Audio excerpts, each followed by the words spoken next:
Tamam hadi gel detay alıyorum.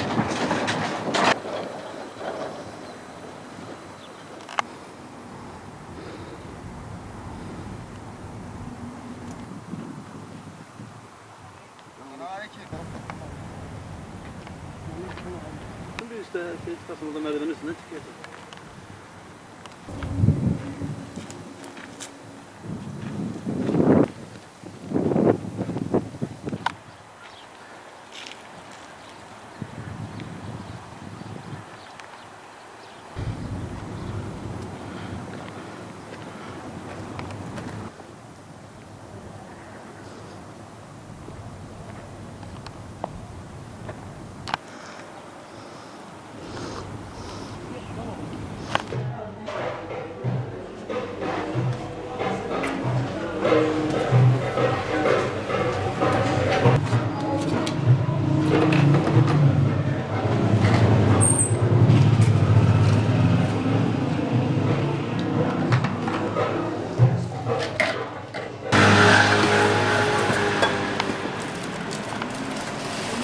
Gaziantep Şahin Bey'de Elmacı Pazarı'nda esnaflık yapıyorum.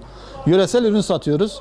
Şu an yöresel ürünlerimizin sezonu başladı. Ürünlerimiz işte çiftçilerimiz, köylülerimiz tarlalarında bin bir emekle yetiştirdikten sonra bunu bir şekilde bize ulaştırıyor. Biz de çarşı pazarda bunları halden temin ederek kurutuyoruz ve yurttaşlarımızın, hemşerilerimizin beğenisine sunuyoruz.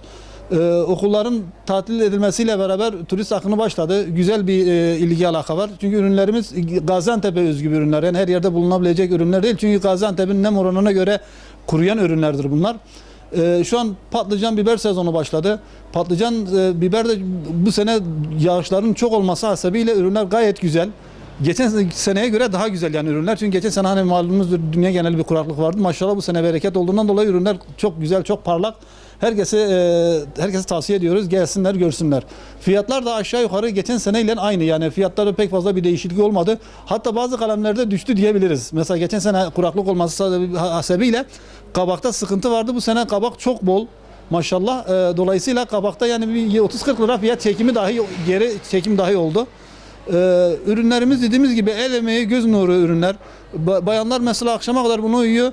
Uyuduktan sonra işte sergiye asılıyor bu kuruluklar. Ve bin bir emekle gerçekten öyle. Çünkü gözüne uyku girmiyor. Hani olur ki gece yağmur yağar diye onun başında beklemek zorunda dahi kalabiliyorlar.